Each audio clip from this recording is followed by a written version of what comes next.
Assalamualaikum warahmatullahi wabarakatuh.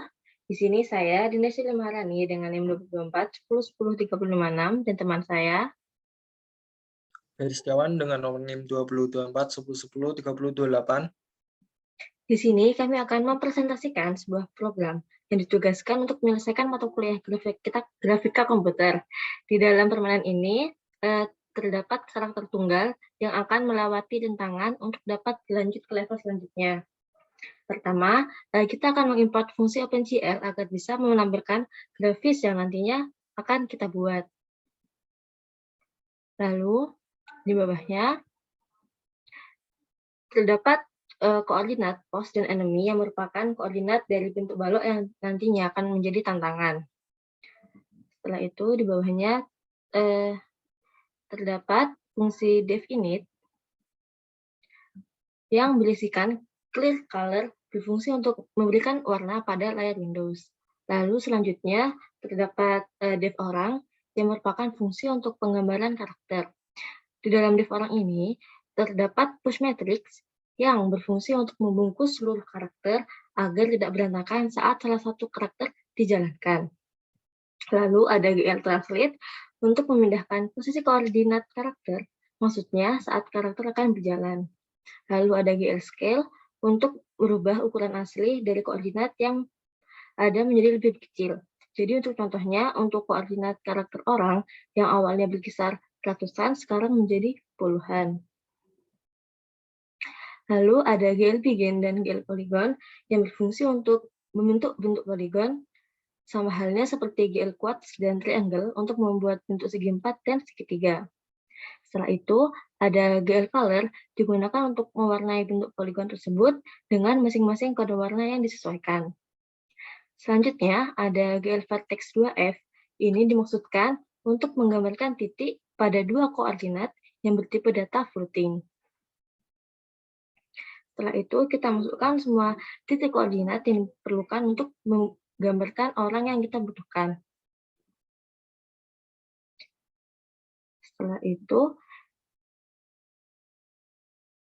ada dev enemy yang merupakan fungsi untuk membuat kotak atau rintangan yang nantinya kita butuhkan.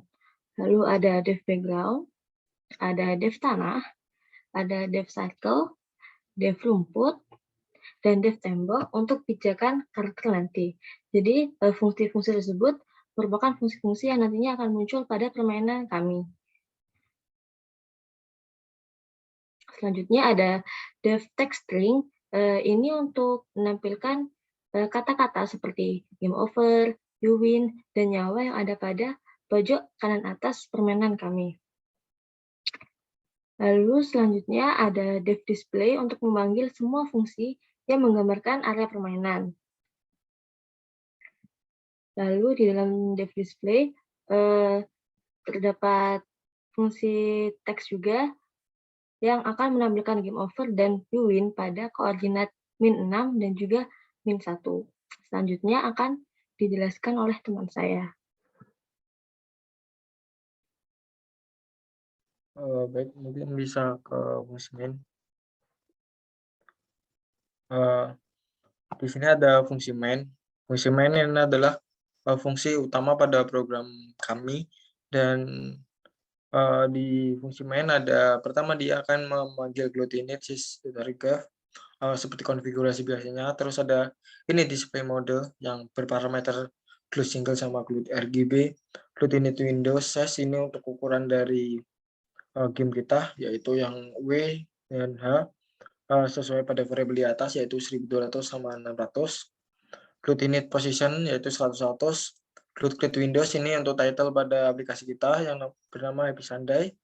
Terus di sini glut display function dia meng-callback fungsi display yang telah dijelaskan teman saya barusan.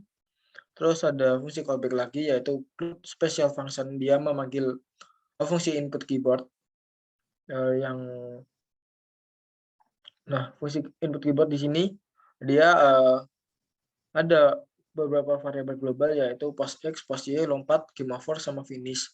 Terus di sini ada pengondisian if not game over and not finish. Maksudnya jika belum game over dan finish, program kita masih bisa dipencet atau masih bisa dikontrol.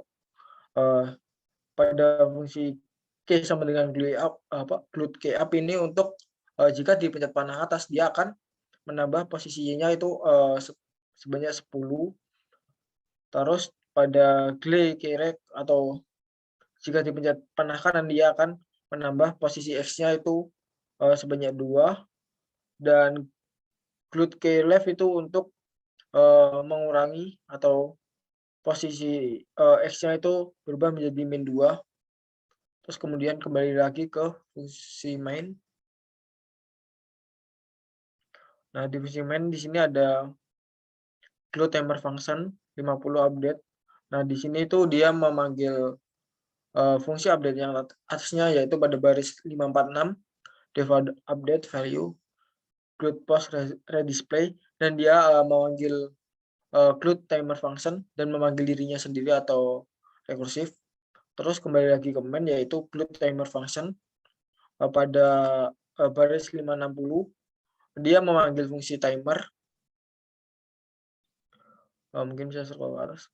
Nah, di fungsi timer ini dia pertama kali dia memanggil dirinya sendiri dengan fungsi callback, yaitu GLUT timer function 1000/5. Ini maksudnya waktu yang dibutuhkan dia untuk memanggil dirinya sendiri yaitu sebanyak 1000/5 atau sebanyak 5 milisecond, 0,5 second.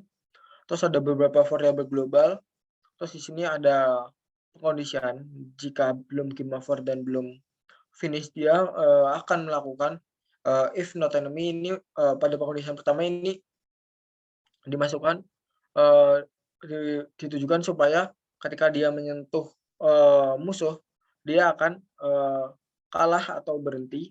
Nah, jika tidak maka masuk ke dalamnya, yaitu if post Y ini untuk rintangan yang paling atas. Jadi jika dia tembok yang paling atas, jadi dia jika menyentuh tembok itu dia akan jatuh ke tembok itu, bukan ke tanah. Dan pada selanjutnya elif ini tembok kedua dari atas sama kayak tembok pertama, dan seterusnya. Mungkin bisa scroll.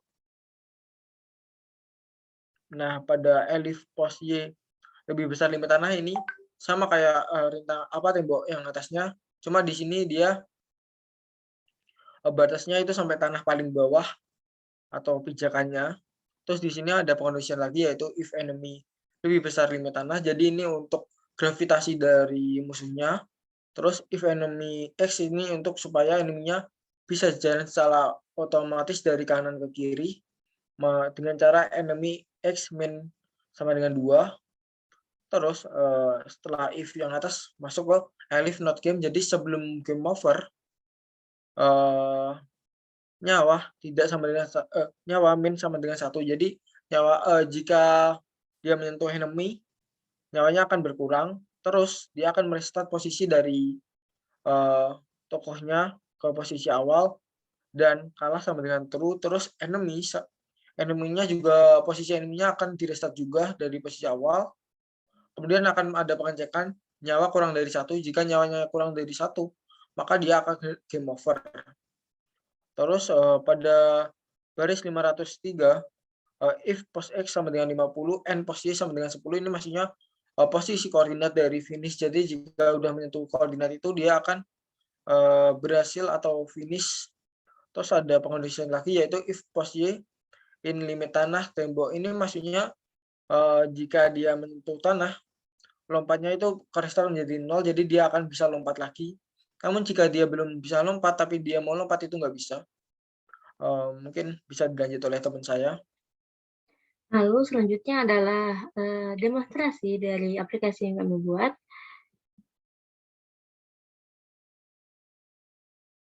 Di sini untuk karakternya memiliki 3 nyawa. Jika karakter menabrak kotak, maka akan mati dan kembali ke posisi awal. Maka dari itu, karakter harus melewati rintangan, yaitu melompati kotak tersebut. Nah, setelah itu karakter dapat berjalan sampai ke daerah garis finish.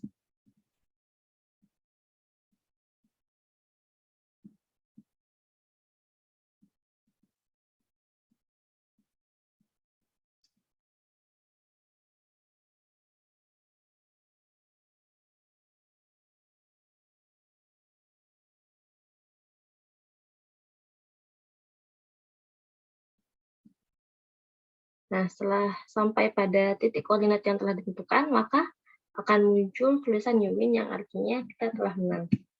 Sekian presentasi dari kelompok kami. Mohon maaf jika ada kesalahan kata dan lainnya. Assalamualaikum warahmatullahi wabarakatuh.